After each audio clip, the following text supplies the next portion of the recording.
नमस्कार दोस्तों, मेरे YouTube channel all in one state 2020 में आप सभी लोगों का स्वागत है। आज हम पढ़ने वाले हैं प्रश्नावली 3.3 का पहला क्वेश्चन। पहला क्वेश्चन है, निम्नलिखित समीकरण युग्मों को प्रतिस्थापन विधि से हल कीजिए। तो देखिएगा, हमारे पास दो समीकरण दी हुई है और वो किस टाइप के समीकरण है। सबसे पहले रैखिक समीकरण।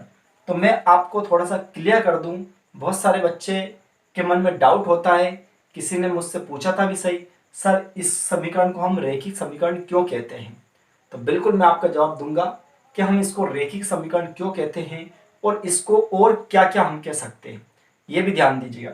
तो सबसे पहले बता दूं मैं आपको, ये 9th क्लास में आपने पढ़ा होगा या नहीं पढ़ा तो कोई प्रॉब्लम नहीं। जब हमारे पास ये कोई x है तो x को हम चर बोलते हैं और x के साथ कोई संख्या हमारी आ जाए, यानी जो संख्या हमारी आ जाए तो इसको हम अचर बोलते हैं।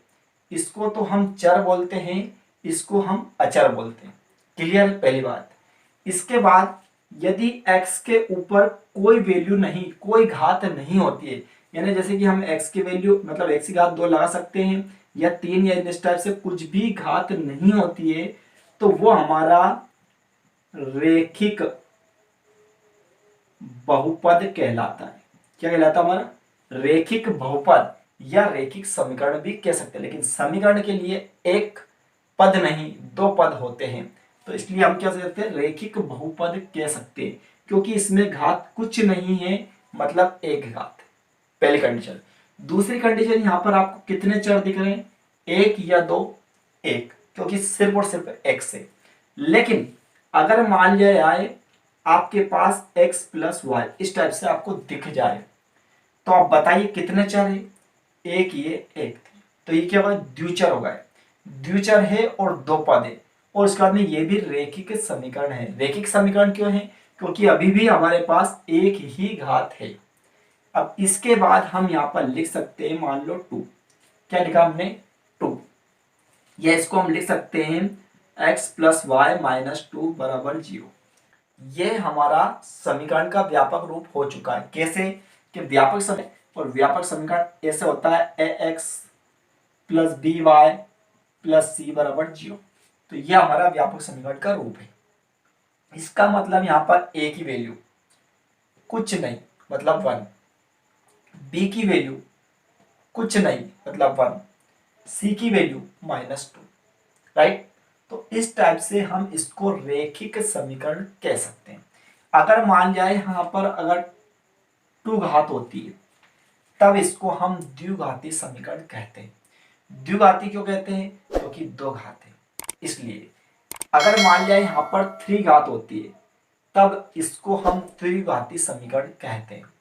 यानी जब हमारे पास 3 घात, यानी पूरे समीकरण में कहीं ना कहीं अगर हमें 3 घात दिखाई दे तो उसको हम त्रिघाती समीकरण कहते हैं। यदि पूरी समीकरण में हमें कहीं ना कहीं अगर 2 घात दिखाई दे तो उसको द्विघाती समीकरण कहते हैं। और यदि पूरी समीकरण में हमें कहीं पर भी कोई घात नहीं दिखाई दे, सिर्फ और सिर्फ हमें चर दिखाई दे, चर से मतलब x भी हो सकता है, y भी हो सकता है, t भी हो सकता है, p भी हो सकता है, यानी x से लेकर z तक कुछ भी हो सकता है, तो उसको हम रैखिक समीकरण कहेंगे। क्लियर है? तो इसको हम क्या कहते हैं, यहाँ पर निम्न रैखिक समीकरण, तो इसको हम रैखिक समीकरण कहते हैं। और एक चीज और, इसका नाम क्या है, यहाँ पर द्विचर समीकरण। द्विचर मतलब 2 चर है यहाँ पर x और y, तो इसलिए इसका नाम द्विचर समीकरण भी है। ठीक, ये बात क्लियर। अब क्या होता है, द्विचर समीकरण को हल करने के लिए हमारे पास 4 विधियां होती है। कितनी विधियां होती है? 4। अब 4 विधियां कौन कौन सी होती है? फर्स्ट नंबर प्रतिस्थापन विधि, जिसको हम इस प्रश्नवाली में हल करेंगे। इसके बाद आता है विलोपन विधि, जो हमारी नेक्स्ट प्रश्नवाली में आएगी। इसके बाद हम करेंगे वज्र गुणन विधि, वो भी हमारी नेक्स्ट प्रश्नवाली में आएगी। और जो चौथे नंबर की होती है परावर्त विधि, ये अभी 10th क्लास के कोर्स में नहीं है। जब से सिलेबस चेंज हुआ है तब से इस विधि को हटा दिया गया है। बट यदि अगर आपकी रिक्वेस्ट होगी तो मैं ये विधि भी आपको बता दूंगा। लेकिन फिलहाल में अभी आपके कोर्स में सिर्फ और सिर्फ 3 प्रकार की विधियां दी हुई है, प्रतिस्थापन विधि, विलोपन विधि, वज्रगुणन विधि। ठीक, अगर इस विधि को अगर आप नहीं भी करें तो कोई प्रॉब्लम नहीं, लेकिन मैं आपसे ये कह रहा हूं सबसे ज्यादा इंपॉर्टेंट इसमें आपकी विलोपन विधि रहेगी। विलोपन विधि इसलिए रहेगी क्योंकि एक तो ये सबसे सरल विधि है, इसको बहुत जल्दी हम हल कर सकते हैं और इसमें ज़्यादा टेंशन लेने की ज़रूरत नहीं है, इसलिए मैं इसको सबसे सरल विधि मानता हूँ। यदि अगर आप विलोपन विधि सीखते हैं तो उसके बाद आप प्रतिस्थापन विधि सीखें, और यदि दोनों सीख जाते हैं तो आप वज्रगुणन विधि सीखें, और ये तीनों सीख जाते हैं और आपका मन कहता है नहीं हम परावर्ती भी विधि भी सीखना जाएंगे तो कोई प्रॉब्लम नहीं। मैं अगर आपकी रिक्वेस्ट होगी तो इसका वीडियो बनाकर भी मैं डाल दूंगा। ठीक, लेकिन आज हम जो सवाल पढ़ने वाले हैं उसमें हमसे प्रतिस्थापन विधि के द्वारा हल करने को कहा गया है, तो हम सिर्फ और सिर्फ आज क्या पढ़ेंगे, प्रतिस्थापन विधि। ठीक, चलो अब हम पढ़ते हैं प्रतिस्थापन विधि। देखिए कैसे करते हैं प्रतिस्थापन विधि को। हमारे पास दो समीकरण यहाँ पर दिया हुआ है, तो हम जब सवाल हल करते हैं तो सबसे पहले हम लिखते हैं यहाँ पर हल। क्या क्या दे रखा, तो हम लिखते हैं चूंकि x प्लस वाई बराबर 14, ये समीकरण हमारा एक है। इसके नीचे लिखेंगे हम x माइनस वाई बराबर 4, ये हमारा समीकरण 2 है। इस टाइप से हमारे पास समीकरण 1 व 2 उपलब्ध है। अब मैं आपको थोड़ा सा समीकरण, ये प्रतिस्थापन विधि जो हम करेंगे उसके लिए थोड़ा सा नियम आपको बता दूं। यदि आप इस नियम से चलेंगे तो इसको आप गलत नहीं करेंगे। तो नियम मेरा ये है कि सबसे पहले आप समीकरण 1 का उपयोग करेंगे, यानी सबसे पहले समीकरण 1 लेंगे। समीकरण 1 का जब हम उपयोग कर लेंगे उसके बाद हमें समीकरण 1 से कोई मतलब नहीं, कोई उसकी तरफ देखना भी नहीं है। फिर हम समीकरण 2 का उपयोग करेंगे। जब हम 1 का उपयोग कंप्लीट हो जाएगा तब हम समीकरण 2 का उपयोग करेंगे। जब 2 का भी कंप्लीट हो जाएगा तब हम समीकरण 3 पे जाएंगे।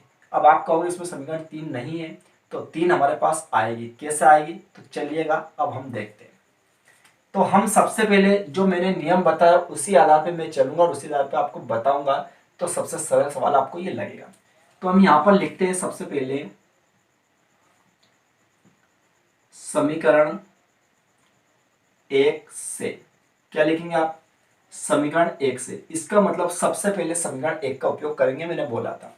तो समीकरण 1 क्या है हमारे पास, पहले उसको लिखिए आप। तो समीकरण 1 है हमारे पास x प्लस वाई बराबर 14।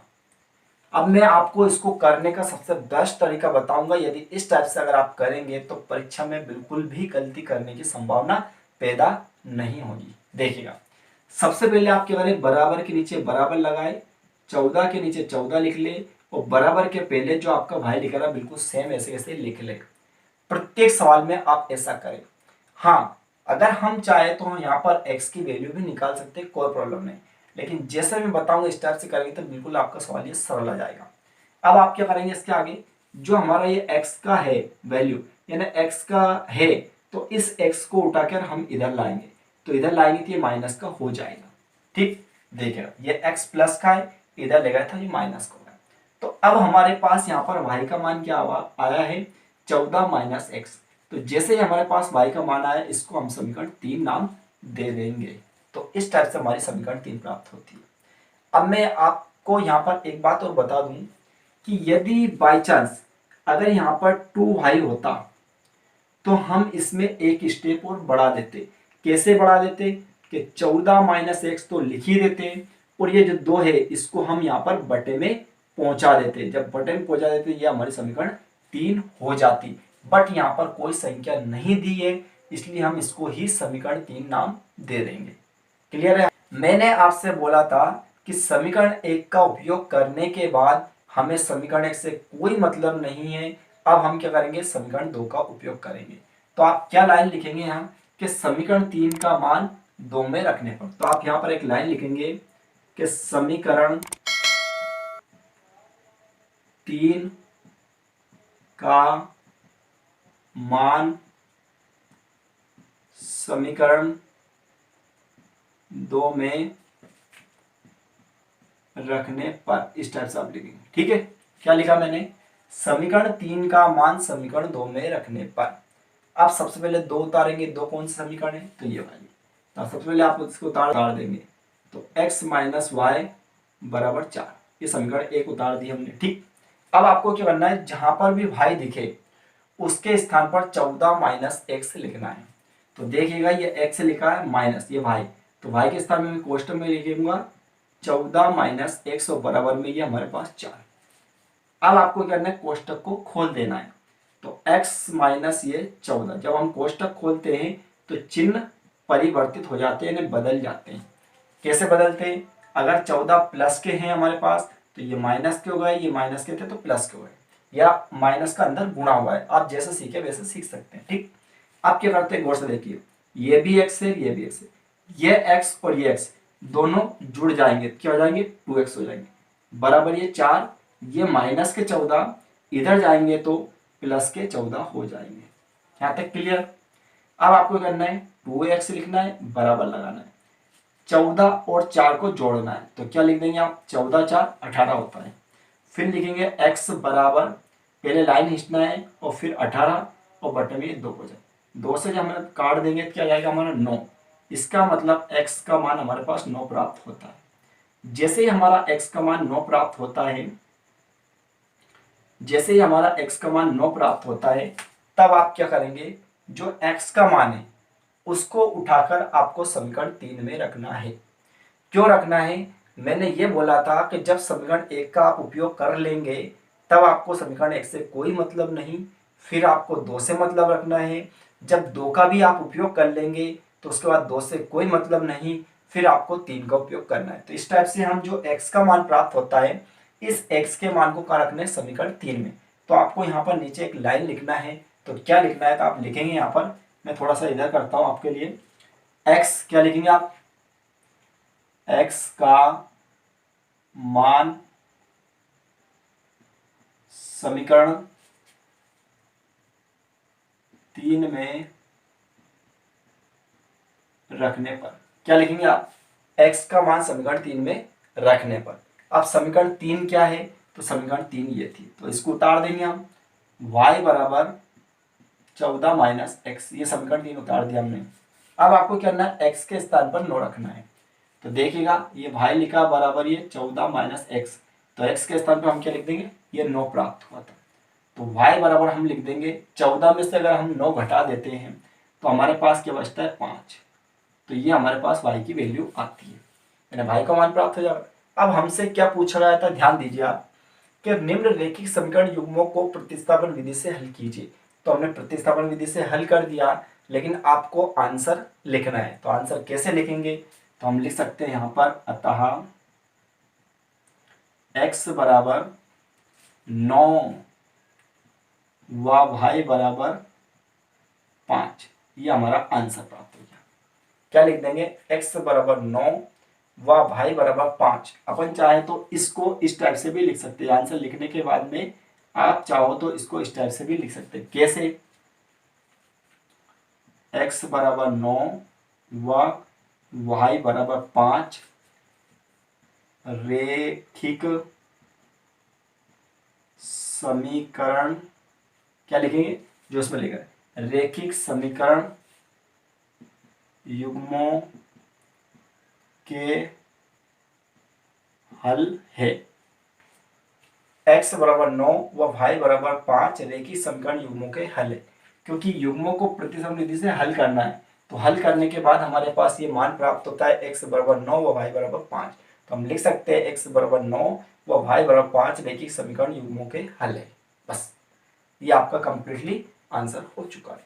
तो इस टाइप से इसी प्रश्नवाली में और भी सवाल है, आप लगाएं। यदि आपको कोई सवाल नहीं आता है तो मुझे कमेंट में जरूर बताएं, मैं उस सवाल को भी कर आपके पास वीडियो पहुंचाने का प्रयास करूंगा। पूरा वीडियो देखने के लिए थैंक यू सो मच। अब हम इसके नेक्स्ट वीडियो में मिलने वाले हैं।